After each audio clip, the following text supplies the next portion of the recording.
and welcome to Alzheimer Speaks Radio. I'm your host, Lori LeBay, and I'm so excited that you're joining us today.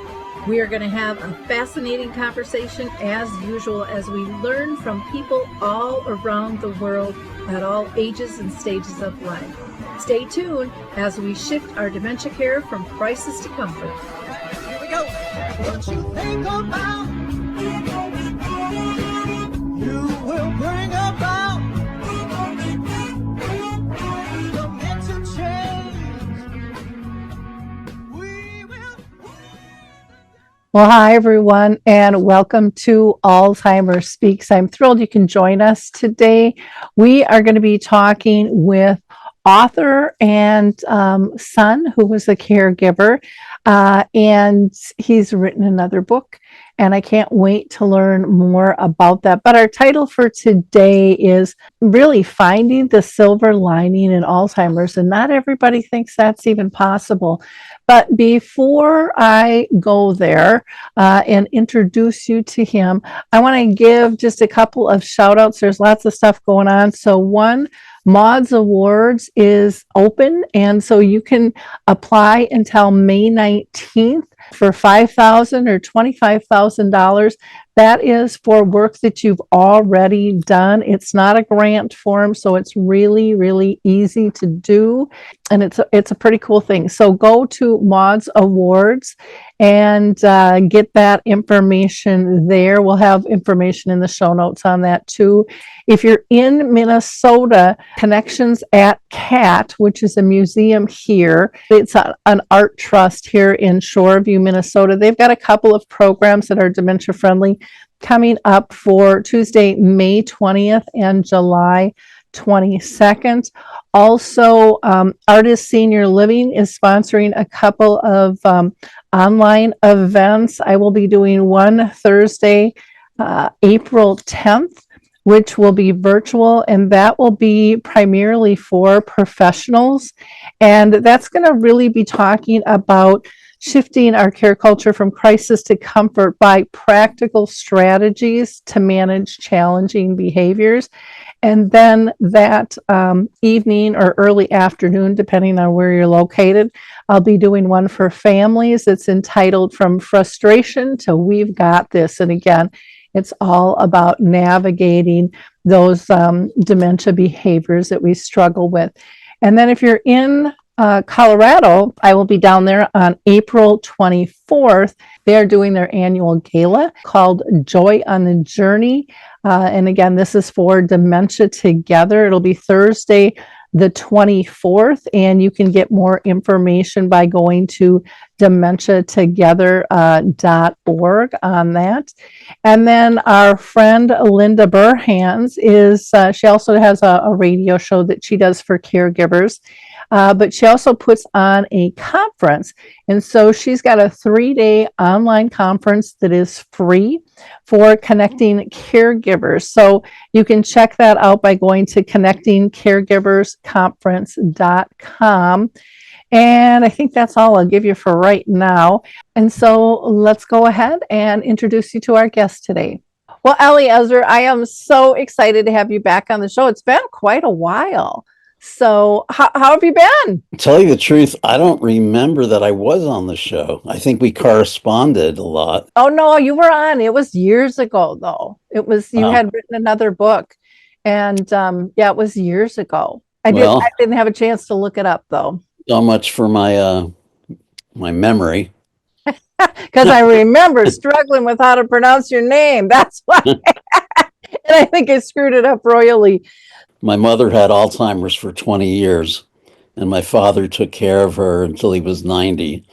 And then he fell down the stairs and landed on his head and had a traumatic brain injury. So there were 2 dementia patients in my childhood home. And my wife and I moved in the same night that he fell, and we never went back to our life in Virginia of 25 years. And what was I saying? This happens to me a lot. And it happened to my mother at the beginning too. She would be saying, "Don't interrupt me or I'll lose it." And I'll say, "Ma, okay, I won't." And she goes, "See, there it goes." So I'm noticing that in myself, which is a little unnerving because I had a point I wanted to make about a minute ago. Well, if it comes back, we welcome it. You know, Okay.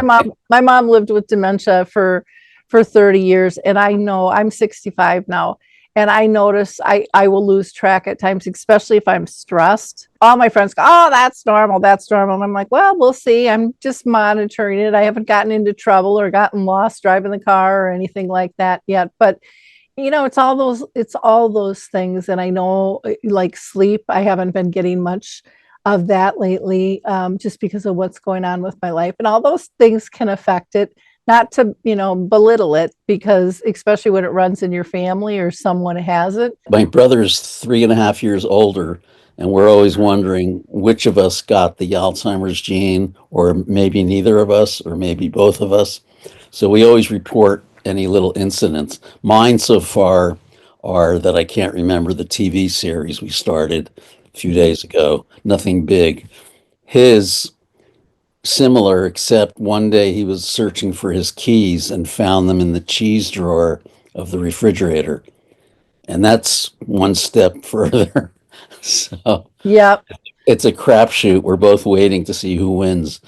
Yeah, well, and you can have the gene and it may never take off, Right. just like we're probably all filled with different cancer genes, and some of us are going to get, hit by it, and others we're going to be able to fight it off. So it's one of those things where, you can get really paranoid and depressed, and paranoia and depression can cause it to come on because then you isolate more. And I mean, it's kind of a dog chasing its tail if you go down that path.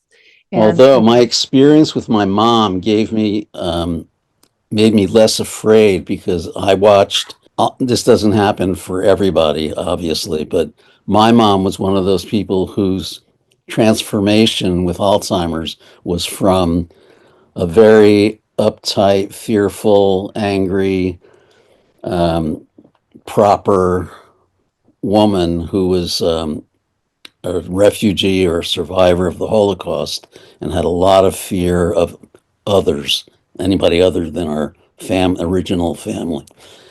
But I saw her transform from that place, who I fought against all my life, into this magical, loving woman who radiated just, love to everybody who came in the house, whether it was a stranger or a friend or relative.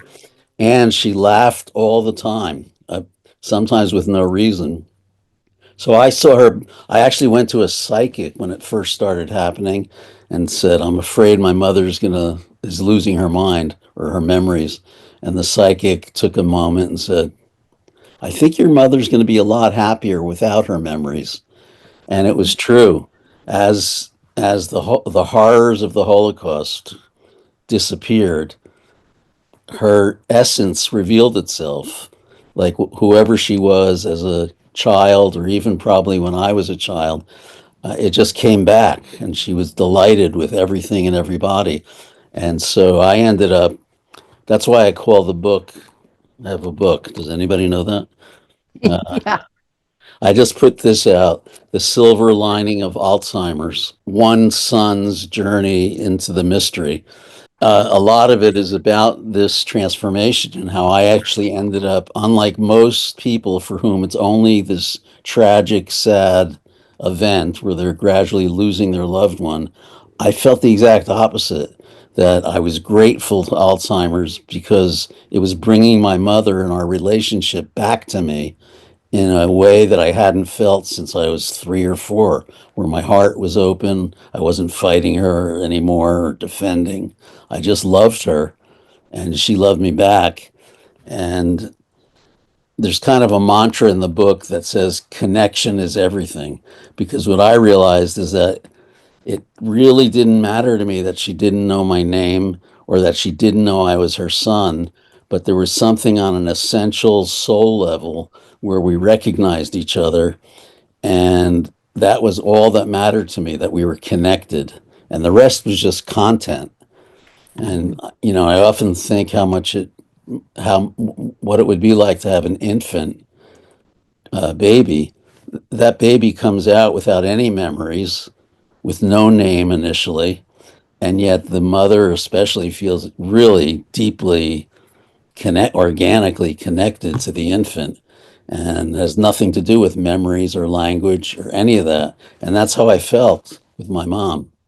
Mhm. And I'm not saying she didn't, I like to say I didn't sugarcoat our 20 years, because we saw all the horrific aspects of the disease as well.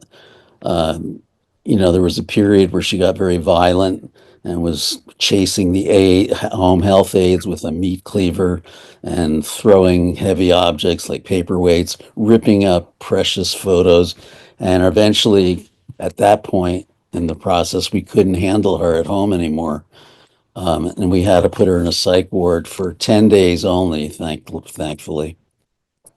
And that seemed to do the trick. The doctors found a medicine that calmed the violence without sedating her and putting her to sleep all day. And she never had another period like that. So Wow. we were very lucky, and I know not everybody has that. And I know some patients who go the opposite direction and get more angry or violent rather than less. So my story is not universal, but the principles I learned, I think, are universal. Mhm. Well, and once they get labeled kind of with that behavior, especially that kind of aggression, it can be hard even to find a placement for them that will take them. And like you said, you were lucky it was only 10 days and they were able to get her stabilized. What a gift, because people think, oh, they focus on the aggression, and it's like, but why are they aggressive? They're scared, they're terrified, they're protecting themselves. I mean, and so something's going on there that we need to get a handle on, that can trigger things. And I just, when I see somebody really aggressive, I mean, granted, it can be fearful, but I really try to go to why is that, and how do I calm them down so they don't feel so threatened. That's really, really important. And I loved your connection is everything. My focus is relationship based. I'm tired of person-centered care that nobody really knows what it means as far as families, and it's overused, but you kind of like, well, what are they delivering? Because I'm not seeing anything really different. And it has gotten so task oriented because all of our micromanaging, in the workforce and stuff. And so when you said that right away, to me it was connections over over content, over kind of checking that list off and getting things done and making sure everybody's in the right box. And we have to think maybe we weren't in the right box. Maybe they're Ha- leading the Have, way here. have you worked directly with dementia patients? Oh yeah, my mom lived with it for 30 years. I now have a neighbor, a friend, and another relative that I'm actively involved in. Plus, I do a lot of support groups. My grandma supposedly had it, but I never saw that in the family. We just all, it was towards the end of her life. She had cancer and she was on morphine, and everyone just thought it was the morphine. But my mom was the only one that said that. And then I had a great aunt when I was 13 that just crushed my heart when she didn't recognize me. And back then I was just told that's what happens when you get old, Lori. That's just the way it is. Well, it's funny you say that, because my closest friends would very gingerly approach me or on the phone, but with this sense of being forlorn and a little nervous, to ask me. And they would say, does your mom still know who you are? As if the answer was life or death. If I said no, it was devastating to them to consider. And yet if they said, does your mom still know who you are? I would think to myself, truthfully, I don't really know who I am, so why should I care that she doesn't? And it wasn't the worst thing in the world that I anticipated, because, like I said, the love and the connection and the essence of our beings were still very much connected. Yeah, I had that experience too. My mom started calling me her mom. And Yeah. and it didn't bother me at all. Never did. And then one day, my mom ended up later in life, ended up being in a nursing home, which she asked to go to because my dad fell down steps, and then he was dealing with cancer, but then he had, traumatic brain injury, and then that was it. He couldn't live on his own. And so she asked to move in. And so one day I was walking in with my older brother, and he heard my mom go. She would be sitting with all of her little friends, and she would go, "And there's my mother, and she takes such good care of me." And it would just melt my heart. And then there was one little gal that wasn't part of their clique, and she would yell out, and this happened every day, "Dorothy, that's not your mother, that's your daughter." And then my mom would go, "Ah, I have Alzheimer's." And then her whole group would just cackle and laugh. And the other person would be just so mad that this wasn't a serious thing. And then my brother goes, "Doesn't that bother you?" And I said, "No, why do you ask?" And he says, "Well, she calls me Chuck," which was her brother. And he says, "That really bothers me. How could she not know who I am? I've been her child for 50 years." And he was just extremely offended. How dare she not know who he is? And I said, "Well, Mark, you got to realize mom's gone back in time before she was married, before she had kids. I mean, she's way back in time. And, if you look in the mirror, you look like Uncle Chuck. That's a compliment. She loved her brother, so try to frame it like that." And he goes, "Well, but you don't look anything like grandma." And I said, "I know grandma was this skinny little thing, and I'm not." And I said, "But you have to go back at mom's life and look at it." I said, "You have to remember, mom and grandma never had a close relationship. My mom's dad had a massive heart attack when she was like 15. My grandma's story has it, had a nervous breakdown, and she took off and she traveled the world, and she left my mom home alone. I couldn't get by with that today, but that's what happened back then." And so my mom had some abandonment issues, though it really was never talked about. And I said, "Mark, I just feel honored that somehow our relationship has healed her relationship with her mom." Hmm. And to me, I think, how lucky am I to be part of that equation? Because I don't even know what the heck I did, Just, Well, you're unusual. The person who yelled out, what did she yell out? oh, Dorothy.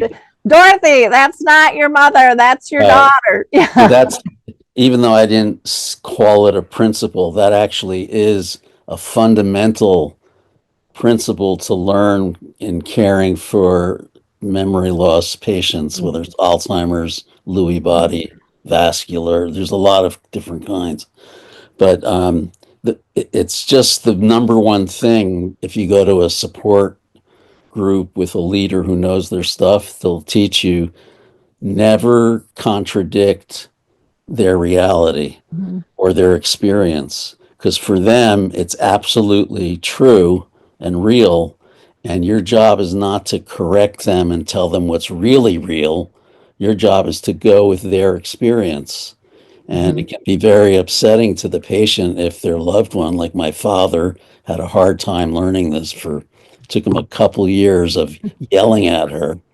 The one I remember in particular was, he was screaming, "Of course you have a sister. You just got off the phone with her 5 minutes ago." And then I walked in the room to see what's happening, and my mother grabbed me by the elbow, walked me to the side, and whispered, "I think there's something wrong with your father. He's been acting very crazy lately." Because in her eyes, he was the crazy one for Yep. insisting she had a sister when she knew Yep. she didn't at that moment. Yeah.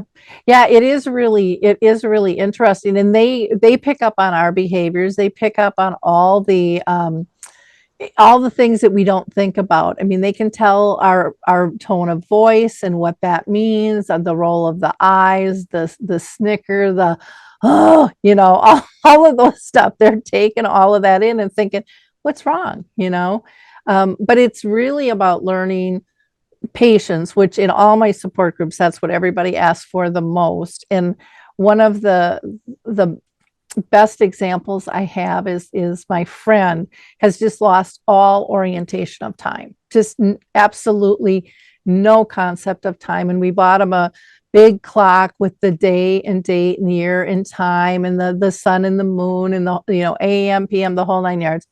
And he knows the time, and he calls me every day and tells me what time it is, what day it is, if it's AM or PM, but he has no idea if that's morning or night.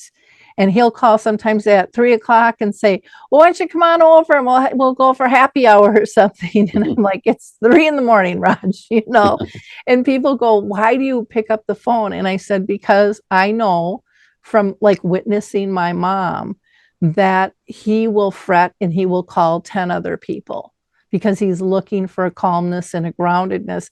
And yeah, it wakes me up, but I can go back to sleep because it doesn't bother me, thinking I'm glad I was able to help him out. I mean, that's just how I learned to frame those things. Or, dealing with another person that I love with medications, she just can't track that. No, we just took your insulin. I mean, literally, you just put it away and you're pulling it back out. And, she wants to start all over. And, it's breaking everything down, that step by step by step. It's kind of remembering, I know a lot of trainers use the peanut butter sandwich. Write down all the steps it takes you to make a peanut butter sandwich, because we just think we'll just make a peanut butter sandwich. But you got to walk over and get the bread, and you got to open the bread, and you have to get a knife and a plate and the peanut butter, the jelly, you got to spread it, you got to cut it, you got to put it all away, you got to twist the caps. And there's like 20 steps for most people to make a simple peanut butter and jelly sandwich. And we have to remember that doesn't work. It's just too many steps. It's one or two, as things progress. And in the beginning, I could give my mom multiple, steps, but then there became a point where I couldn't. And so do I keep shoving that down her throat, making her feel incompetent, irritating me? Neither of us is getting where we want to go. Or do I slow down, do it step by step? She's happy, I'm happy, and we get it done faster. And it doesn't wreck our day. I mean, when you step back and look at it like that, it's like, oh, well, that makes a lot of sense. Because so often when we push, it takes us longer and we both get upset. Frustrated. Yeah. Well, when my mother, one of the things that happens to a lot of Alzheimer's patients for some reason is they're often at home. And this was, I said, my childhood home, and they had been married close to 70 years when my dad passed. But she would suddenly get in a kind of anxious tizzy about, I want to go home. And my father's tendency would be, you are home. This is your home. But I would enter the room and I would just take my mom gently by the arm and I said, Ma, come with me. I'll walk you home. And just like how a baby switches from screaming bloody murder to getting distracted and laughing, I would take my mother into the hallway, and there was a picture of her family from Germany going back a few generations, and she would stop and be fascinated and point to each person. And by that time, this whole idea of I need to go home had disappeared. So they call that redirecting. Yeah, real simply. I mean, and it's not like you have to go through a ton of training to do this. It's reminding yourself that there are other ways to do this, and that we've done this all our life in different situations, like you say, with our kids as they grow up. And we've done it with our partners. Some people call it manipulation. Other people, it's a redirection. It can be a reminiscence. It can be an activity. And, some of it is just not getting upset. And, when they ask to go to the doctor over and over, instead of correcting them, go, yeah, you're right. We're going to go later. And it doesn't have to be today. It might be a month out, but you just aren't going to argue with it, and they'll let it go for a while, and they might ask you again. And, you learn over time. I think, anyways, I did. not to tell them so far in advance because there's no timeline for them, Right. and we just went through that with my friend with the dentist appointment. Another friend made an appointment for him and he got in early. It was within a week and a half. But to him, he's like, damn it, I think I'm just going to cancel. This is ridiculous that I have to wait this long, and he doesn't understand. Most dentists, you're out a few months. He's actually getting in quickly, but his mind, it was such an important appointment to him. He couldn't really focus on anything else because he didn't want to miss it. And all of us were like, no, we got this down. Jan's going to call you ahead of time. We all knew. And so every time he'd call us, we would kind of reassure him. And then he would always like, thanks for picking up the phone and just reassuring me. He's like, okay, I'll let it go. He's like, I'll probably call you again later because I'll forget. But thanks for now, and that's just kind of how we've maintained our friendship, and we've done it kind of as a tribe.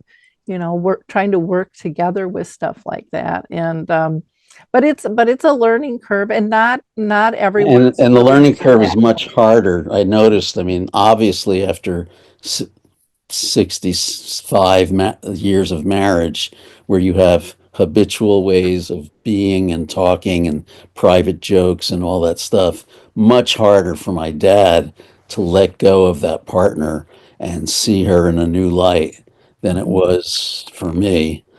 Um, so it took him a couple of years to get with the program, and those were Mhm. suffering years for him. Uh, and then when he started having dementia, he was very similar to what you were just speaking of. We bought him a big calendar, Mhm. and each day we would check off that this was Monday, and tomorrow, he looked at it once and he said, "El, when is my dentist appointment tomorrow?" And I said 2:30. Dad. He goes, "Well, I can call in the morning and double check." I said, "No, you don't have to double check because I made the appointment for you and I wrote it down right here in the calendar. You can read it." He goes, "Okay, but it wouldn't hurt to check." And I said, "Why don't you just check with me?" So he goes, "You? Well, that's a good idea." We're in the same room, about 5 feet apart. Picks up his cell phone. I'm on speed dial, and then I answer the phone 4 feet away, and he goes, "El, when is my dentist appointment tomorrow?" And I go, 2:30, Dad. He goes, "Huh, okay." He hangs up, looks at me, and goes, "You were right." Yeah, and you have to laugh at the simplicity of things like that instead of getting angry about it. And I look at it and I go, well, how cute is that? It's like in whatever mode gets them to comfort, I'm in, as long as it's not hurting anybody else. And for me, and I don't know about you, but for me, some of those memories are like my fondest memories because they're not the everyday memory, and it just shows how connected you were, that you understood that need, because to me it doesn't bring back a frustration, it brings back a calmness, and even him thanking you, I guess you were right. you know and it shows your ability to be creative in the situation and not take offense, where like so many people think they're pushing my buttons. It's like, no, they don't know how to push the buttons anymore. We're past that. But I was going to ask you about your dad and patterns, because again, 70 years of marriage, that's a long time. I mean, people struggle after 15, 20 years, but 70, talk about ingrained. I mean, you just probably walk through your life and your routine in a total sleep. Like sometimes you can drive your car and go, I don't know how I got here, but my car made it here, type deal, because it's just so automatic. And that has to be crushing, because I think people don't realize the little things that they miss. Right. Somebody finishing a sentence the way they used to, or knowing their favorite food, or grabbing something as they're leaving the house because they know you're going to forget it. I mean, just all of those little pieces are, what hold us together, and we don't acknowledge those many times over the years. And you can't make the leap in a day. You can't just say, okay, she's gone, here's a new person. But over time, you start to accept that the person, you still want her to be the person she was, but that's not going to happen. And if you slowly, gently can start to let go, then you suddenly notice, wow, there's a brand new person here. How interesting. Mhm. You know, I want to get inside this person's experience and see how she sees the world. So it can be a gift. Mhm. Yep. Yep. And like you said, there's new experiences. It's kind of, to me, it's kind of like that detour of life. We have things all planned out. And especially for, people like myself who are older, you have plans of what retirement's going to look like and who you're going to be with and where you're going to go. And, and most people don't hit everything on their bucket list, and many don't even get a start, when this hits. But it's kind of like going for a drive, and there's a detour in the road, and I get all mad and I'm going to be late, and why is this? And then all of a sudden it's like, oh, I didn't know that was there. That's kind of cool. I'll have to stop in there another time. And you notice other things, and you can choose to notice other things and appreciate it, or you can continue to be mad. And I think that's the part where people forget they really have a choice on this journey of what are their reactions going to be, because they're the only ones that can choose their reactions. And a person with dementia really can't make those choices. It really does get down to that safety and connections, and how are we making somebody feel. And so to me, that's always the goal. One of your chapters is called The Happiness in Memory Loss. And I'm sure people go, what are you talking about? Come on. How can that be? Well, like I said, for my mom, she was haunted, and so was I, because it passes through the generations Mhm. by her experiences in Nazi Germany. And I realized the happiness of memory loss one day when I was helping her put a jacket on, and when her Mhm. arm came through the sleeve, it was in the Sieg Heil position. And and she actually said, as she did that, she said, Heil Hitler. Mhm. And she would never have uttered his name my entire life, let alone make a joke about it. And I Mhm. realized a big chunk of her burden had disappeared and lifted. And that was remarkable. Oh, And that had to have been that. yeah, Yeah. Well, and I think too, I mean, so the trauma is released of what she went through, but I also think the ego is released. And so the right and wrong, the being paranoid, like most of us are, of what someone else going to think, like when we go out in public, is somebody judging me? Are they watching? No, I don't want to try painting because, I was told when I was younger, I'm no good at that. So I'm just going right. to leave that be. They'll go in and they'll just try it, and they'll do it, and they'll do wonderfully, because they're not like looking over their shoulder anymore, trying to be the perfect person that they think they're supposed to be, that others have kind of put on them through their lives. And And that's the. my dad projected that onto her for the first few years, where he was trying to hide the fact that she had Alzheimer's, like it was something to be ashamed of. Mhm. And he, everybody, if you met her for 5 minutes or less, Mhm. 1 minute, you would know something was off because of the nonsensical things she would say.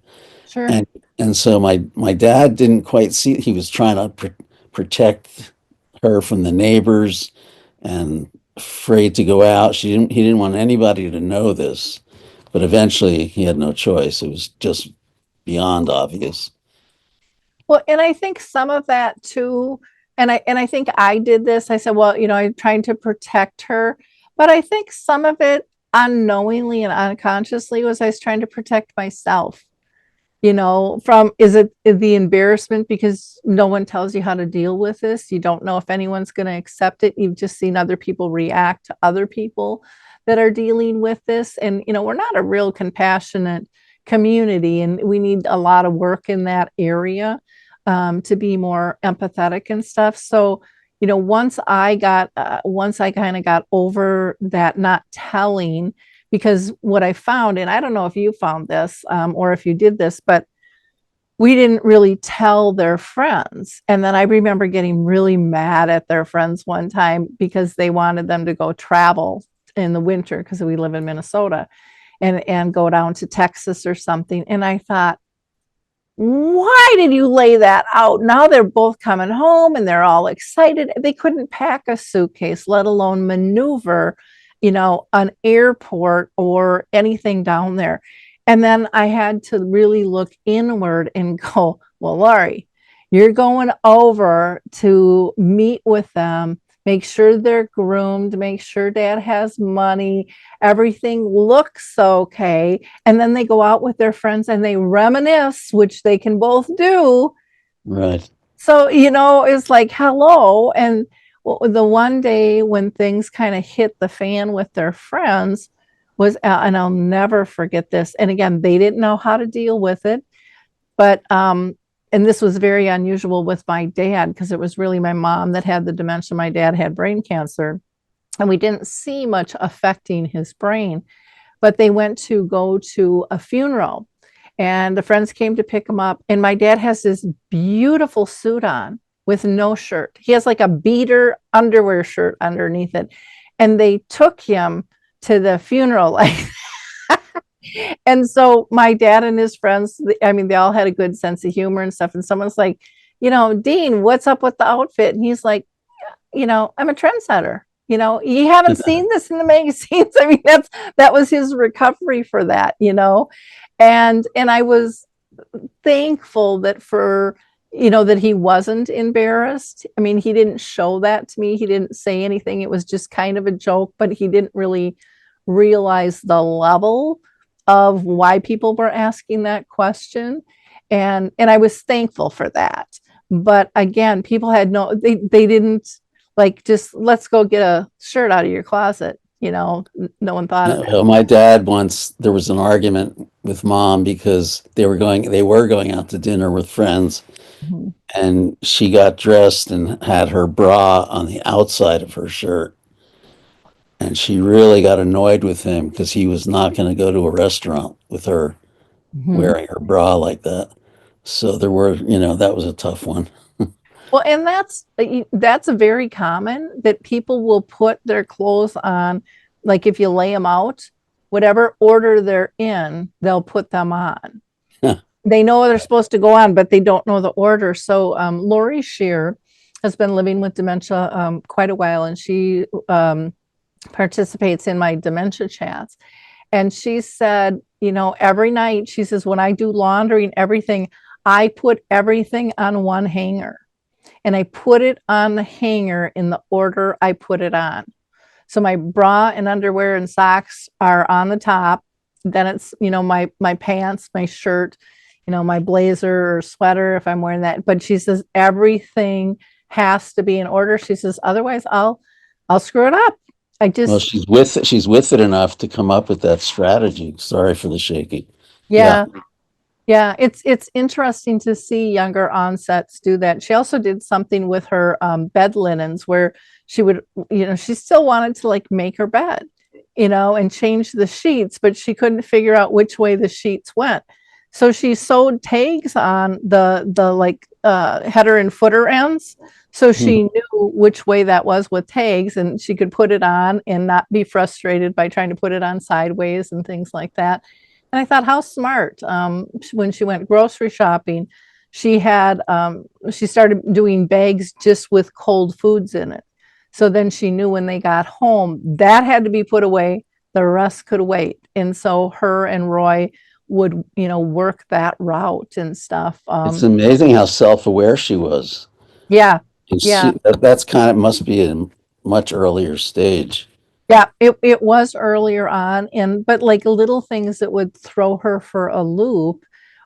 She said, every night it would be her routine to lock up the house, turn off the lights, but they had some double switches, and so that would throw her for a loop. So Roy goes through first, gets them in the right position so she can turn them all down, because if they're up, it just threw her off, Right.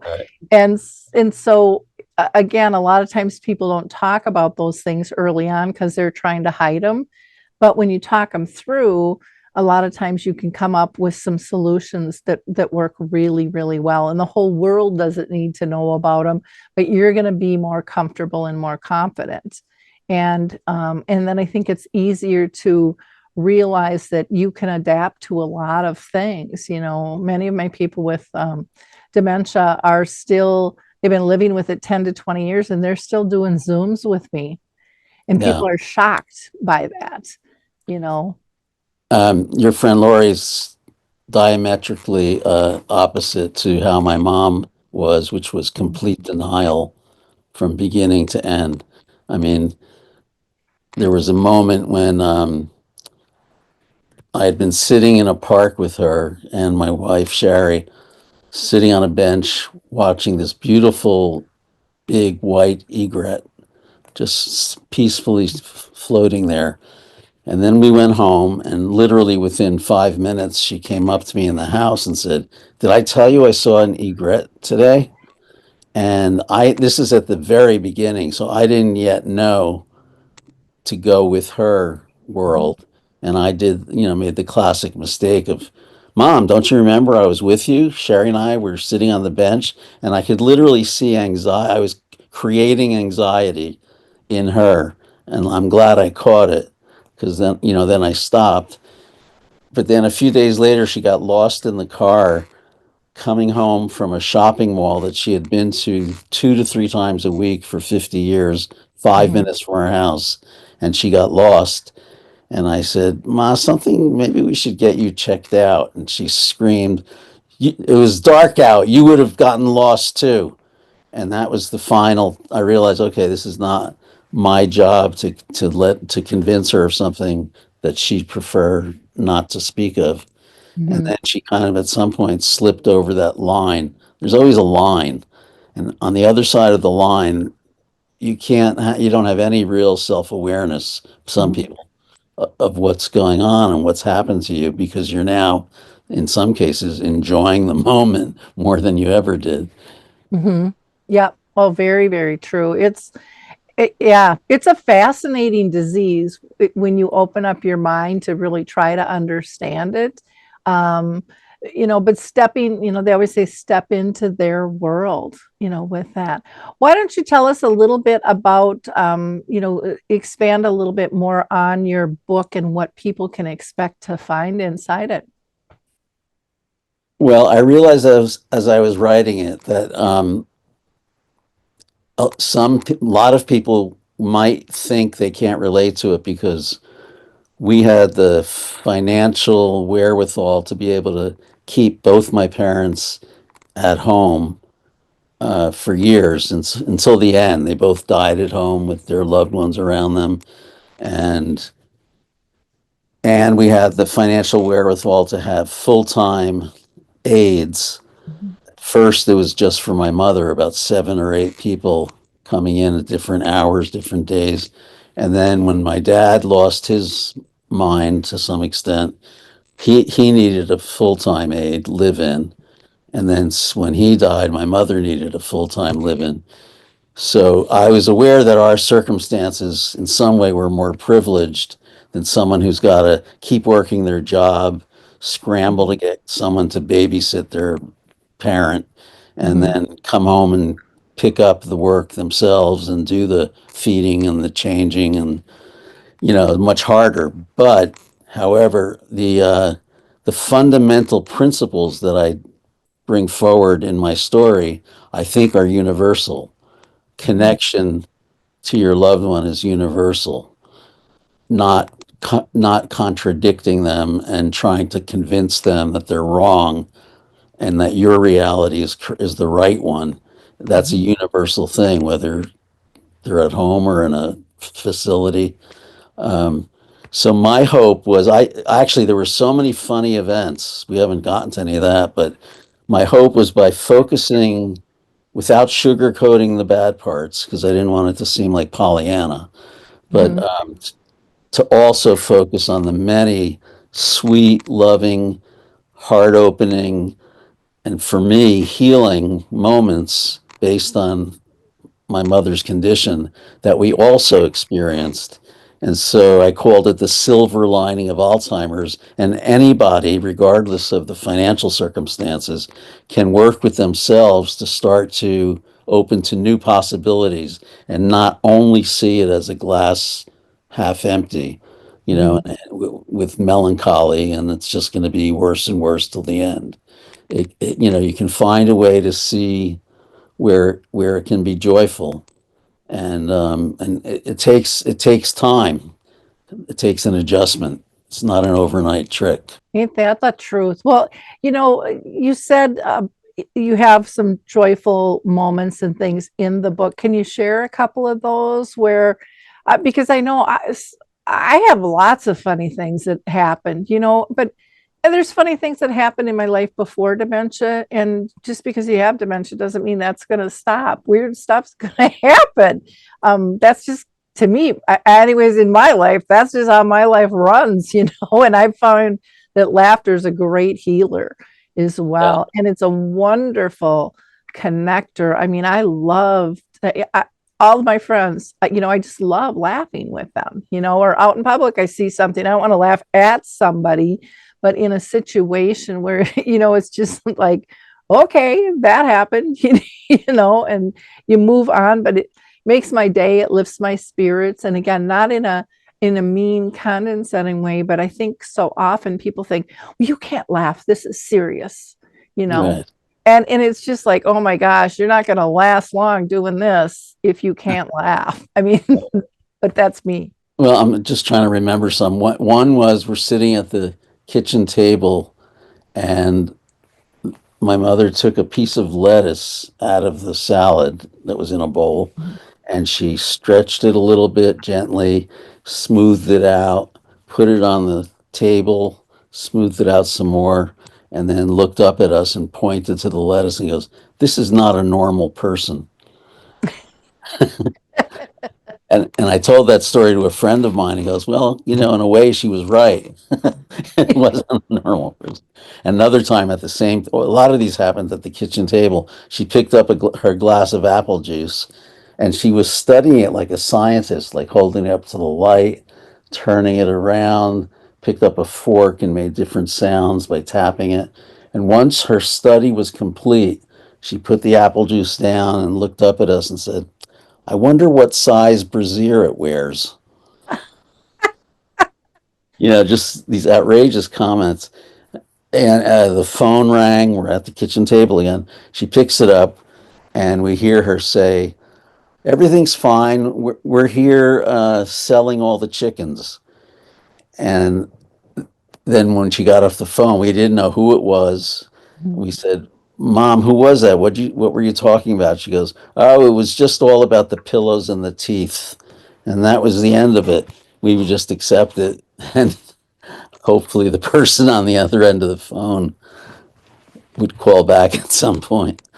Yeah, and sometimes it's actually the words, they're just picking the wrong words, for their sentences. And when there's a lot of wrong words, it's really hard to figure out. Other times you can figure it out from the rhythm of what they're saying in the conversation, but sometimes it's just like, no, not at all with things like that. I know I've had many people say that their parents have little, they call them like momisms and stuff, and just certain phrases that they repeat all the time that don't mean anything but either make them really happy, or it's just kind of, it's almost like that routine joke that somebody says over and over and over, and you laugh every time even though you've heard it 100 times, maybe even that day. Right. And but but they laugh because it just reminds them of their mom. It's a loving thing. And I think a lot of outsiders think, you're laughing at them. And it for 99% of the population, that's not what it is. It's those small things. It's a shared laughter. Yeah. Yeah. Yeah. Exactly. Exactly. Well, this has just been so interesting. I'm just going to do a shout out. I love giving a shout out to my webmaster. I hear so many people struggle with trying to find a good webmaster, and I use Q for Good, and they are fabulous. They're affordable, and most important to me, they talk my language. I don't like the black hole or the blue screen, and I don't want to go that deep. I'll only go so far, but they can dumb it down for me without me feeling dumb. And then they hop right on it and get things fixed. So What's the name of the company? Q for Good. And I have a little ad for them right on my website, and you can get 10% off just to mention my name, and they'll give you a quote. But they are, I wouldn't normally say lovely to work with for a webmaster, because I've used a lot of them in my years, and they're like nobody I've ever worked with before. They really are absolutely fabulous. So, Well, then, can I give a shout out to the website where you can find my book? It's called absolutely. Elemi, ELEMI, elemipress.com. And if you go to it, it's a beautiful site, but if you go to it, you can download an ebook for $7.99, or if you want the physical paperback, you press the button and it takes you to Amazon, where it's $21.95.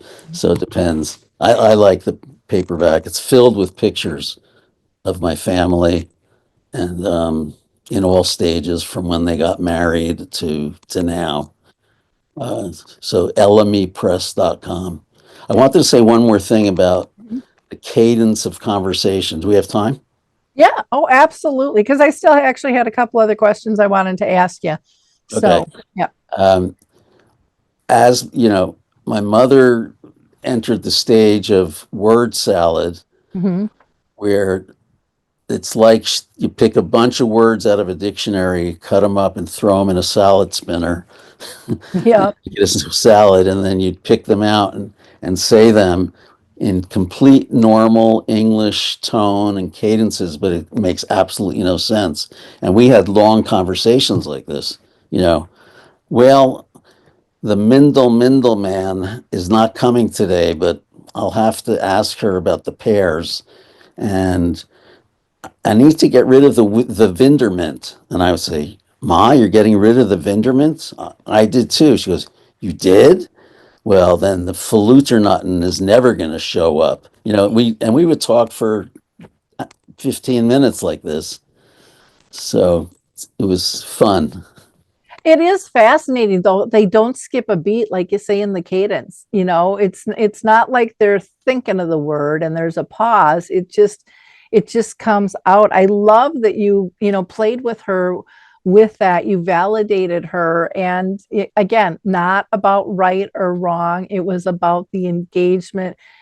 And I would imagine you're picking up on the glint in her eye and the smirk and just the eye contact and the body language and stuff that, well, yeah, if that's not going to work, then, well, that's never going to happen, and it's all, and you can see it's all making sense in her head, though you don't have a clue what it is you're talking about. And just that sense of belonging and being understood and being able to give that gift to her instead of, Mom, I don't even know what a Vinderman is. I don't, and I don't know how it's going to affect that and why they're not going to show up. What are you talking about? And Right. trying to force somebody to explain something that they can't. They're doing the best job that they can. The only hints that I've heard over the years is when someone gets a little jarbled is you can try to ask questions, but again, it's going to depend on their progression of the disease and where they're at, is saying, what does a Vindermint look like? What color is it? What does that feel like? I forgot, and then sometimes you can get some clues, is like, oh, they want a pickle, or whatever the heck it is, because you couldn't figure it out at all. We had an incident with my dad like that, where he said, come on, we have to go take care of the fish. Mhm. We don't have fish. They didn't have fish. And it took some back and forth before we realized he wanted to brush his teeth because he had some tuna fish from lunch in his teeth. So it made sense. Yeah, But it makes was perfect sense. Yeah. yeah. Oh, that's too funny. Yeah, because right away you're going to a fish tank. Like, yeah, Right. what are we looking for here? Um, well, that's perfect because one of the questions I wanted to ask you was about reframing situations, and it sounds like you've really tackled that beautifully with not getting frustrated and angry, but stepping in and kind of playing the game. And I know some people go, "Well, it's not a game," and it's like, to me, working with my mom and stepping into those moments made me as an adult more playful. And I think I got really serious as I aged, and there's a right way and there's a wrong way to get this done, 20 times faster. And so I'll just do it and blah, blah, blah. And she made me just kind of breathe and go with it. And what a gift, because boy, that lets go of a lot of stress, versus going down the other road. Yeah, it's kind of almost like a left brain, right brain thing. My Mhm. father was a mathematician who published 60 textbooks translated into multiple languages. So math, one and one Mhm. plus two, one and one always equals two. In my mother's world, who knows? One and one could equal a bologna sandwich. Mhm. So yeah, it takes someone like my dad a real transformation to enter the world of play. Mhm. Whereas someone like me, who's been an artist and dancer and uh, right right brain type of capacities, we made up stuff, games with my mother that were hilarious. Like I don't Mhm. know if you read the part in the book about tangerine poker. I don't know if you remember that, but I don't remember that one offhand, so why don't you tell us? well, my beautiful niece, who's about 33 at the time, and I and my mother sat down with a deck of cards. Mhm. Nobody said what game we were playing. Mhm. Nobody knew what the rules were. I dealt everybody seven cards, and we're all studying our hands. I went first, and I just put down three of hearts, and then I moved. There was a tangerine on the table, and then I moved the tangerine and set it next to the salt shaker. And then my niece went, and she picked up my three of hearts and put down, a king of clubs and a four of diamonds facing up, Mhm. and then took the salt shaker and sprinkled a little salt on the tangerine. And my father's looking over our shoulder, baffled, because he was always struggling to find activities to do with mom. And he figured, oh, mom's really engaged with this game, and he wanted to learn how to play. And he said, "Can someone tell me the rules?" I said, "Well, that's the fun part, Dad. There are no rules." And then it's my mother's turn. She's studying her hands so closely, like really thinking about the best move.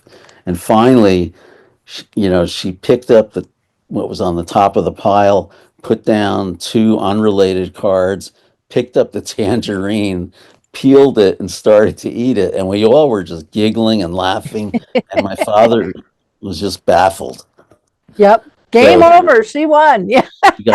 you have to relearn how to play like a child. Yep. Yeah.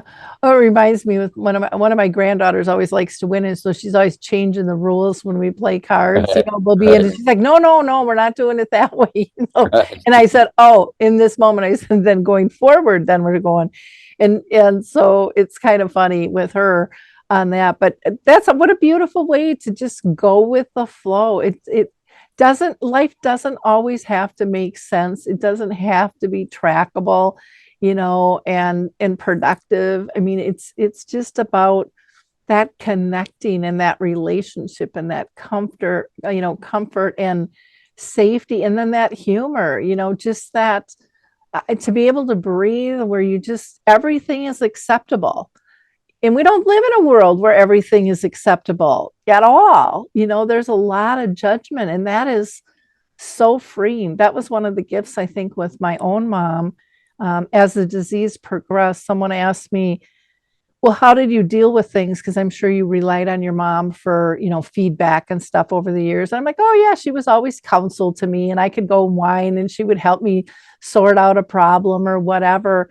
And and I said, "Well, it got to the point where she couldn't give me words back but I could still explain what I was going through, and I could still get her comfort. I could still receive Mhm. comfort and guidance of just, being peaceful and don't wig out because you're adding to your frustration, and it'll come to you. I do believe our answers are within if we just let them come out, and just because it's not how I would play cards with 7 cards in my hand doesn't mean you can't throw an orange and some salt into the mix. Right. And I think that's pretty cool, and to be able to teach that to, what was it, your niece or something you said was playing with you as Right. well. I think that's great exposure to be able to see that. So wonderful, wonderful story there. It's just, and again, we have our good days and our bad days. I'm sure you weren't consistent on being, freewheeling the whole time. I'm sure you had your moments where you would get frustrated. That's pretty common with people, but that doesn't mean you can't get back on track. It does get easier over time, for sure, though. Yeah.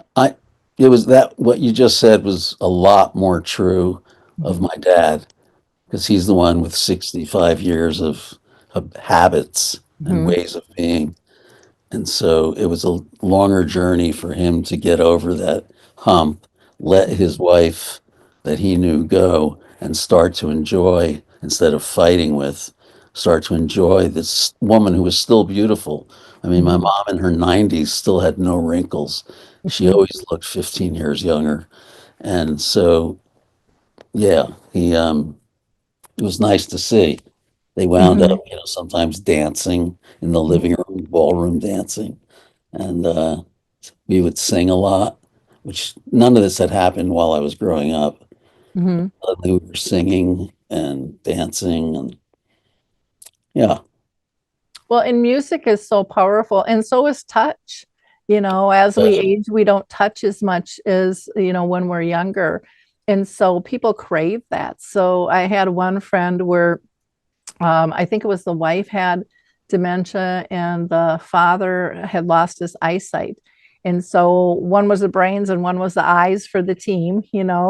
But he said every morning my parents got up and danced, and every night before they went to sleep, they danced. There was just this closeness, this intimate um, thing that they did together that was very calming, and what a great way to start out your day and end your day, yeah, with something so simple that doesn't cost a lot of money. It's just building it in, and learning to figure out, what do you like, what brings you joy, what brings you peace, and then, for both of you, duplicate that. It doesn't always have to be about how does it make them feel? It's about how does it make both of you feel, in this journey. And I think once we get back to being in a relationship where it is important to take in both sides of the feeling matter, then you can really start focusing on, well, what's going to work for us, because all of our relationships are a little bit different, and then sharing that information with other people. So I know for us, when my mom was in the nursing home, we started, because a lot of people didn't want to visit because they don't know what to do. yeah. And going back to what you said before, my dad actually started resenting some of their old friends who Mhm. just wouldn't visit. And it's because they weren't able to deal with seeing my mom or knowing what to do or how to be with her. But it hurt my dad's feelings because these were lifelong friends. Oh yeah, that happens a ton out there. And part of it is because we don't share the journey. And some people don't want to be part of that journey, because they're so uncomfortable with their feelings. My mom actually and dad had a friend who would not go see my mom in the nursing home. My mom lived in the nursing home 14 years, which was highly unusual.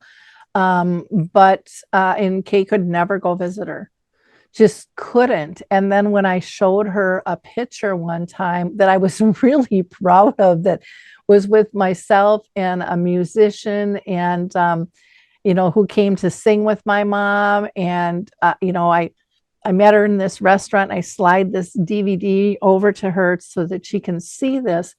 And it's got a picture of the three of us on the cover. And this woman who was in her 70s screamed out in the restaurant, "She looks horrible. You've been telling me you're taking care of her, God, all this time. Look at her. It doesn't even look." And she's just going off. And I couldn't figure out why. I mean, yeah, I know my mom's changed, but I see her, and her teeth are chipped, and, she, has a billy goat hair every now and then on her chin or something like that. But, and she didn't go to the beauty shop anymore because that was uncomfortable for her. She didn't like the feel, and she didn't understand what somebody was putting rollers in her head and what that smell was from a perm. I mean, so many things had changed. And this woman was just so upset, and I kind of gave a nervous giggle. And then I looked at her and I said, "Thank you, Kay." And then she went off on me even more. "What are you talking about? What are you thanking me for? Blah, blah, blah." And I said, "Well, Kay, I didn't know till this moment you don't see what I see." I mean, I just assumed that she saw the joy, but she Right. focused on my mom's chipped teeth, which we weren't going to pull and get her dentures because those dentures wouldn't have ended up in her mouth. They would have ended up in someone else's or a drawer or who knows where, because Right. it wouldn't have worked. Um, and so then I pointed out, and she's like, "What joy?" And I said, "Kay, look at the big smile. Look at her dimples. Look at the when we laugh in our family, we kind of lose our eyes, but you can still get a little glint in there." I said, "Kay, this is what pure joy looks like. I look at the picture, I hear my mom giggle. It just triggers. I can vividly hear my mom giggle. This is pure joy. Doesn't look, it's not all packaged anymore, but it's still there." So And then you, of all people, must have related to my general concept for the book of seeing the seeing the joy, seeing where, in my case, my heart opened. I was mad at my mother like a teenager most of my life, and I didn't have to work. I did work to try to loosen that up, therapy and this and that, but then it just was effortless when she became this angel of light. One yep. time, my mother was very, like I mentioned earlier, it was us and them. Mhm. Our immediate family was safe, maybe her sister and extended family, but everybody else was them. And she Mhm. was on edge. And one time we took her out to dinner, and it was time to leave. And this probably wasn't the right way to leave a restaurant. My father, brother, and I went out the door first, just assuming she was following. And then we get out on the sidewalk and go, "Where's mom?" So we looked Mhm. through the picture window of the restaurant, and she, who had stranger danger, Mhm. was going table to table, striking up conversations with every other patron in the restaurant, unheard of during her lifetime. And she was enjoying all of them, giving them a boost in their meal, funny moments. It was What a pretty amazing. gift. Yeah. To be able to frame that, where I think so many people go, "Oh, I'm embarrassed, mom, get over here," and that's not socially acceptable. And I had somebody who was saying that their mom would do the same thing when they'd go out and she'd see a baby and she was like, "Vroom." She was all over that baby, and, "Oh, your baby's so gorgeous," and da da da da da. And he was talking about how uncomfortable that was at first, because it's like, "Oh, For him. are For they going him. to, yep, are they going to get mad?" And I'm like, most people enjoy compliments, and Right. she was telling them how beautiful the baby was. And he definitely learned that over time. But, that's just kind of an immediate response. That's what we've been taught, how we are supposed to be. And to think that all these years that's been trapped, and she's got this beautiful release to be able to experience that. That's beautiful. So your mom is still with us? No, my mom's been gone for about 10 years, a little over 10 years now. So, um, But yeah, and I think so often many of them have special connections to kids and stuff too. And they Yeah, want they bring kids into memory units, Mhm. because it seems to be a useful connection for both of them. Well, I think because kids don't judge, they just want to play, Yeah.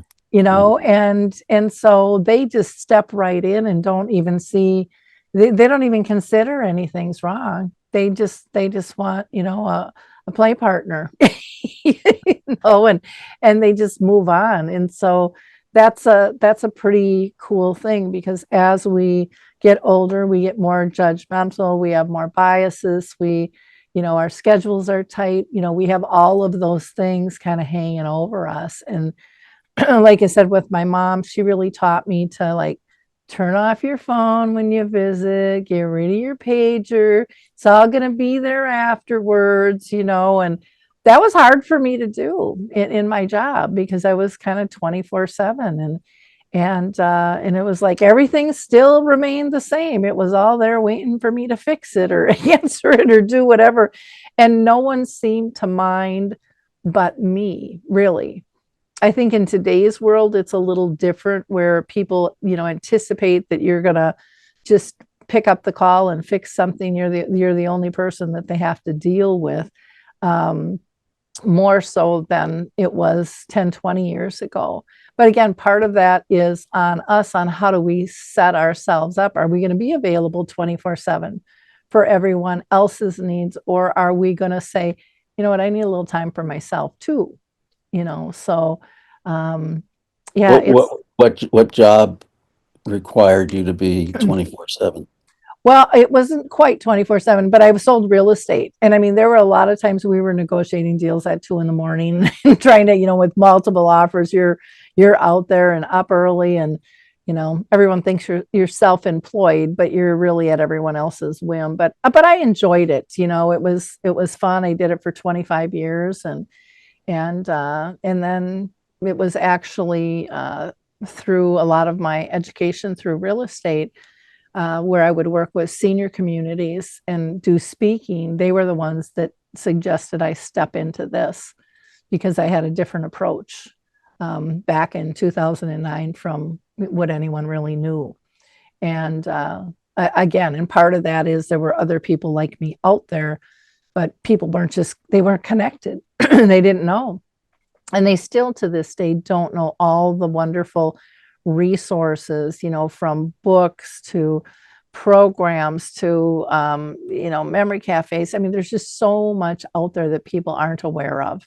And it's expanding every day. So having conversations like this in terms of changing mindset to heart set, and giving living examples that everybody can relate to.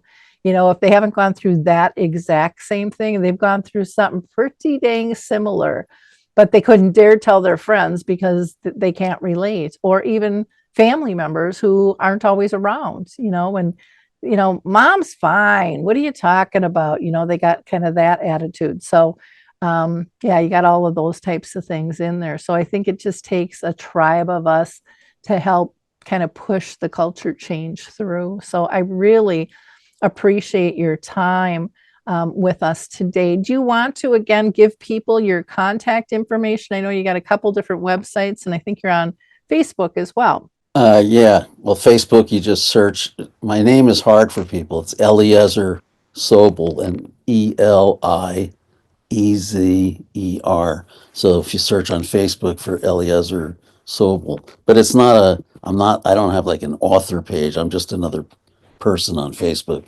For this book, you go to elemipress.com, ELEMI, one word, Elemi Press. And for the rest of my life, because I've also done a lot of painting and music and theater, and you go to just eliezersobel.com. So once you get the name. For our listeners, we'll also have all of that contact information Great. Thank you. in the show notes as well. There's so many things that I think we learned through our dementia journey that we can apply in all of life, in terms of being more compassionate, more empathetic, and also doing more advocacy. If we don't speak up and tell people the true story of what the needs are, we're never going to get the help and the support we need. It's just not going to happen. They're not mind readers out there. So in gathering again together as a tribe makes us stronger in that messaging. So We discovered that we had to advocate for both mom and dad when they were hospitalized various Mhm. times, uh, almost 24/7, because the staff was not there for them. Mhm. You know, my brother once, my dad had been, the sheets were soiled and his pajamas, and he needed to be cleaned up and changed.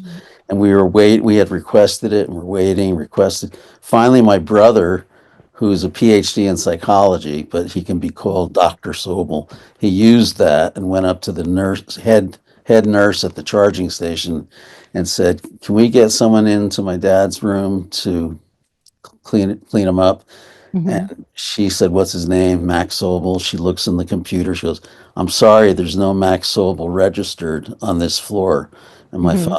my brother goes, "Well, he's three doors down against the window, 26B or whatever." Mhm. She checks again. She goes, "Nope, he's not here." And my brother goes, Oh. "Boy, that guy sure looks like my father."